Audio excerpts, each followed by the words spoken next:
Welcome to Saptashati foods vlogs. కొబ్బరి చిప్ప, బీరకాయ తీసుకొని బీరకాయ పై తొక్క తీసేసి స్టవ్ వెలిగించి స్టవ్ పై దలసరి కడాయిని పెట్టేసుకొని కడాయి వేడెక్కిన తర్వాత నువ్వులు ఒక 30 నుంచి 50 గ్రాముల వరకు వేసుకొని కాస్త లో ఫ్లేమ్లో నెమ్మదిగా చక్కగా వేపుకోవాలి. శనగపప్పు కానీ నువ్వు పప్పు కానీ లో ఫ్లేమ్లో వేపుకుంటేనే రుచి పెరుగుతుంది. కాస్త ఆయిల్ వేసి ఒకసారి కలిపి చల్లారనివ్వాలి.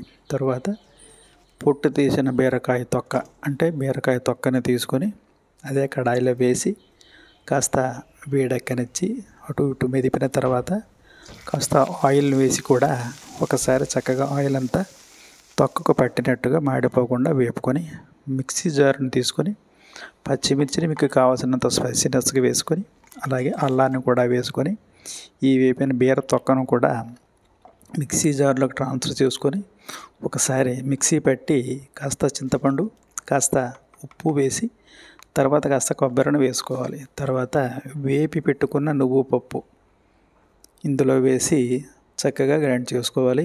నచ్చితే పసుపు వేసుకోవచ్చు, వేస్తే కలర్ వస్తుంది. ఇలా చక్కగా గ్రైండ్ చేసుకొని మిక్సీ పట్టుకున్న తర్వాత పేస్ట్ ఇలా వస్తుంది. దాంట్లో పోపు వేస్తే పచ్చడి సిద్ధమవుతుంది. Thank you for watching. Thank you friends.